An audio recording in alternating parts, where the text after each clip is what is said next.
Hello guys, welcome to CloudRaga. So we are continuing our session on Java modifiers. So in previous session we saw what is final class, but of course we have not covered that much about final class because we don't know how object-oriented programming works.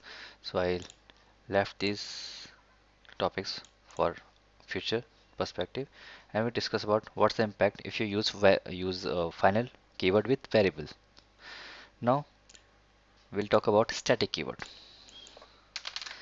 Static non-access modifier. Okay, so first thing is where you can use it. Then we'll see the application. So where you can apply this keyword. Of course, class. Yes, we can use this keyword with class, but there's a condition. Only with nested classes.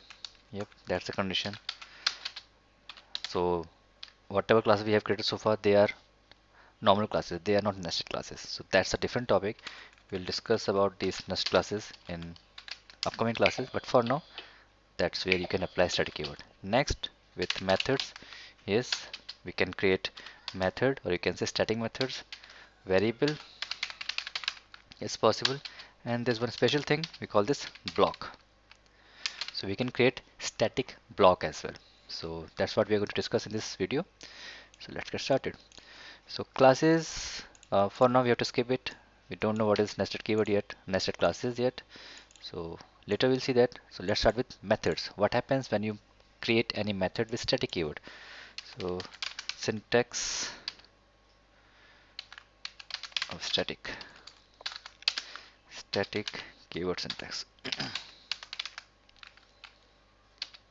with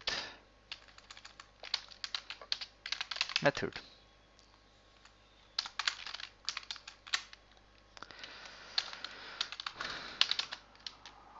Okay, done.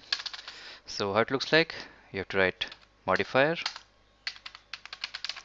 then the method name, but before that you can use keyword as well, or let's use keyword first of all, like modifier, then static, then return type,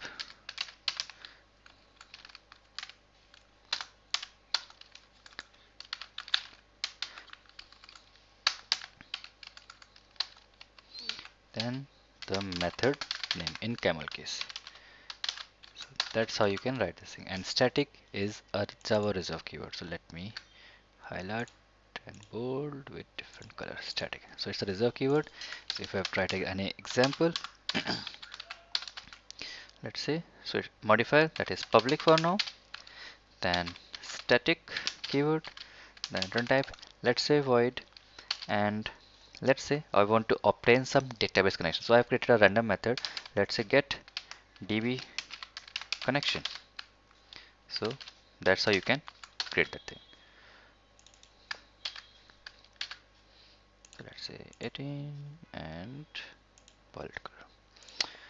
Okay, so that's how you can create any static method. What's the impact once you create any static method? What happens if you are creating any static method? So it means that method does not need class object. Okay, you can access that class directly without creating object. How? So the way is, we can access static method and variables with class name. Yep, how? By using dot operator. The dot we use, dot, like object dot method, object dot variable. That is dot operator. So how it looks like?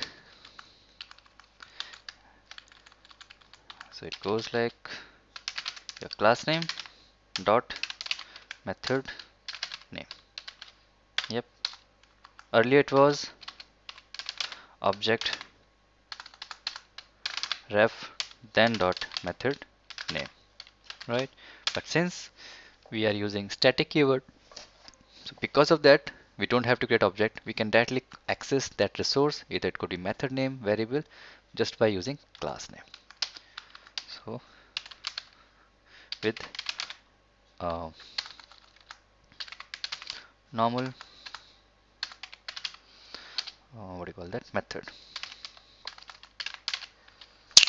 Sorry, with normal method and with static method.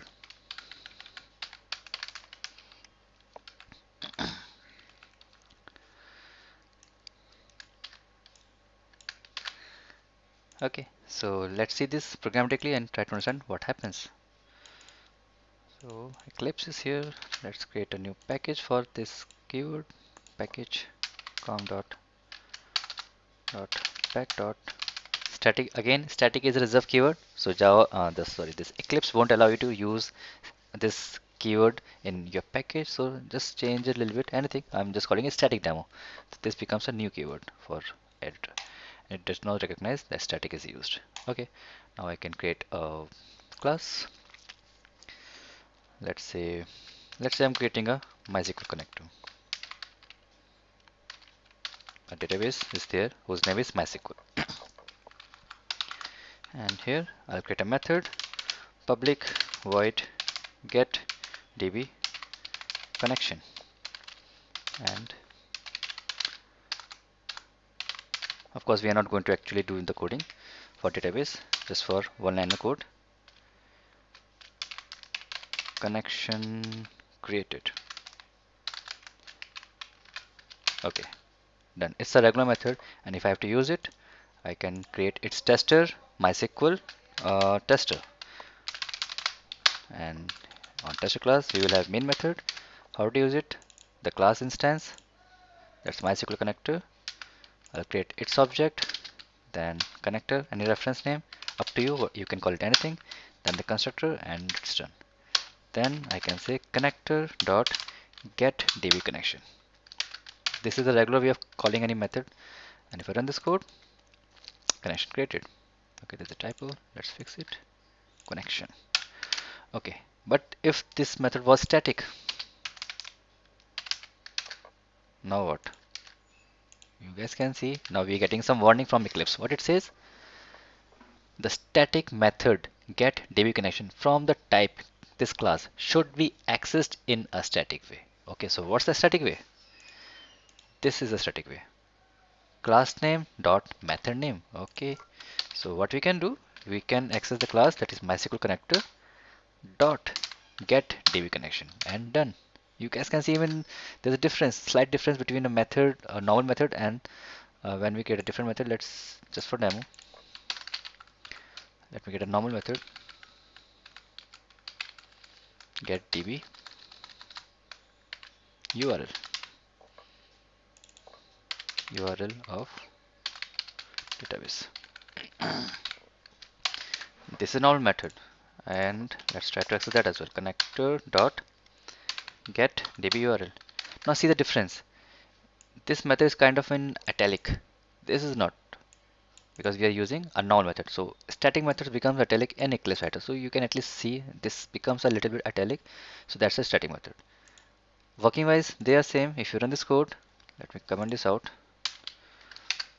If I run this code, we'll get two messages in sysout, connection created, connection created.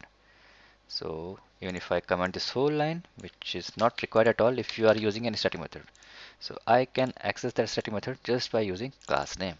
So that's how we use static keyword with method, and then that's how we access it. That's the way of using access, like calling it outside of the class just by class name and the method name. Thanks for watching the video. Let's meet in next topic. Bye bye.